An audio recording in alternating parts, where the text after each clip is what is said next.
Hello,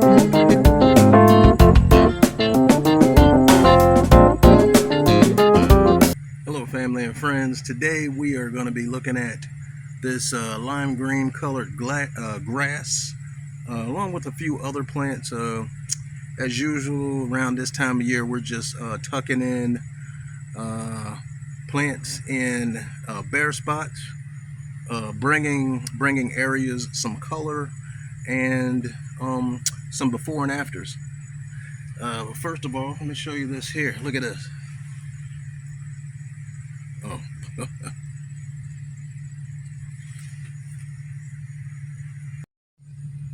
This lime green grass is beautiful and it moves in the wind. We have them spaced out around our tree out front, and you can see them from blocks away. Nice. The August moon hosta, going to be putting that in one of our friends' flower bed in their backyard.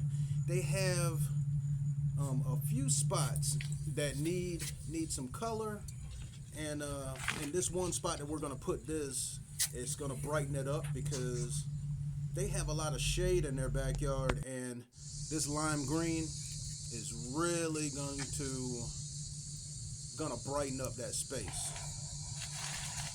It's very bright, and at the same time it's subtle.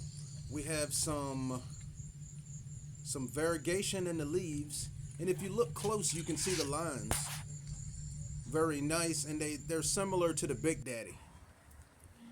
We're gonna let our friends look through the pots, and they have a lot to choose from, and we're gonna pick a few and You're gonna be do on a the few potting arrangements for later on. So they have so many to choose from. They have the white with the dimple, the ceramic bold brown, the green with the swirls, and this blue is nice. That two-tone blue with the water wash, fire pottery, and we also have some different colors with swirls, sun-style patterns, candy lanterns, we have basket weave, and just so many. This puppy love on both sides of the fence really welcomes you into the backyard. The puppy love caladiums have that pink in the middle with the red vein, the green margin, that lacy green margin with the water wash where the two colors meet is really special with this caladium, and that's why Janice picked it.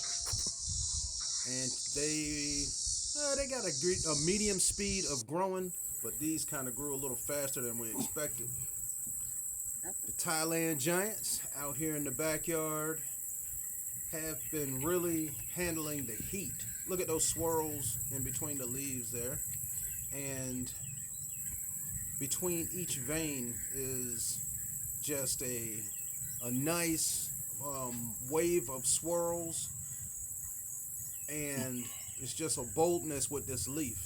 It's really big, and would probably cover my chest. I could stand behind. I probably could hide behind one of these big leaves. Take a look at it. I'm going to put my hand up here as a size reference, but the camera just doesn't know just. Look how big that one is. There's a bigger one in the middle. Look at this one.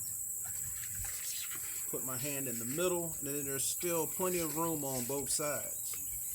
So we're going to do a little maintenance. We have some spent leaves in here and plenty of weeds around these plants, and we're going to put in these hydrangeas that bloomed last year.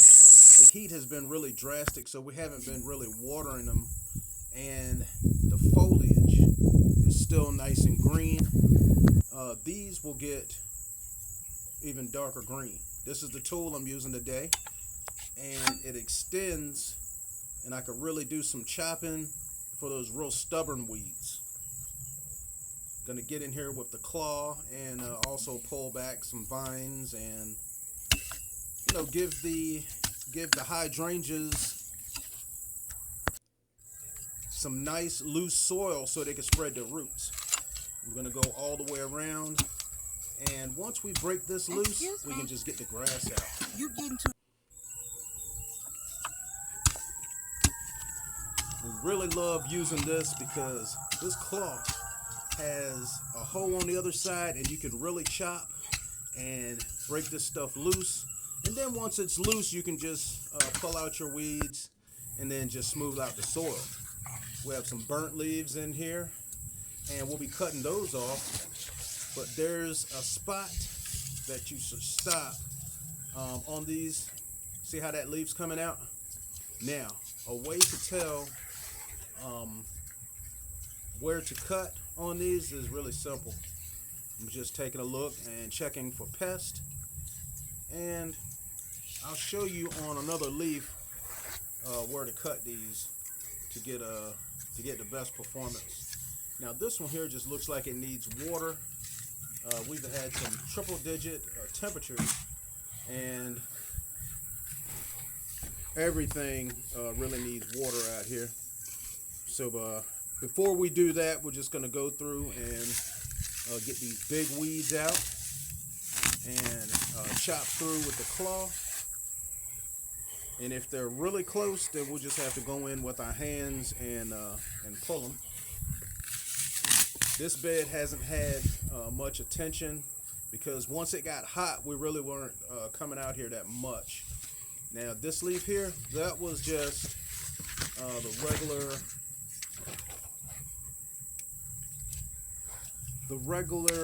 cycle of this leaf. It was spent, and I'm not mad about that. We'll just cut it off because that leaf is finished. And I'll show you where to cut these. See this right here where it's open? That's where your next leaf is going to come out. And I usually cut like an inch above that to give that leaf room. And also it leaves some of the stem to die back to bring energy to the next leaf. So on this one, you see how that's coming out right there?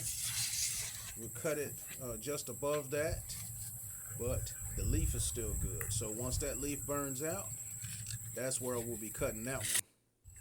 So you can see we made some progress on the weeds here, and she's setting up her solar lights for tonight.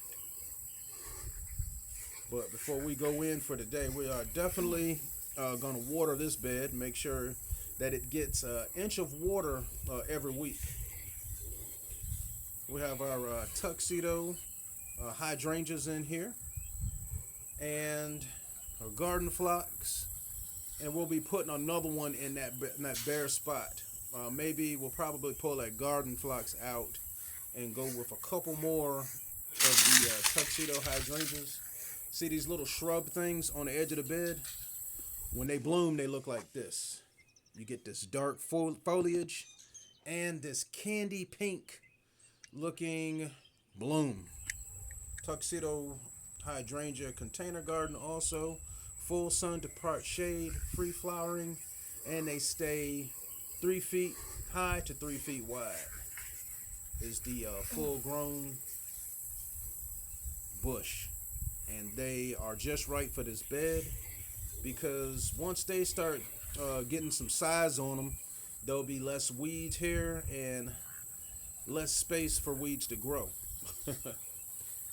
And I think that probably will complete this bed unless we put something small between each of the hydrangeas. Look at how these blooms look. And when they are in full bloom, the clusters are a little bigger than softballs. Check out some of our other videos.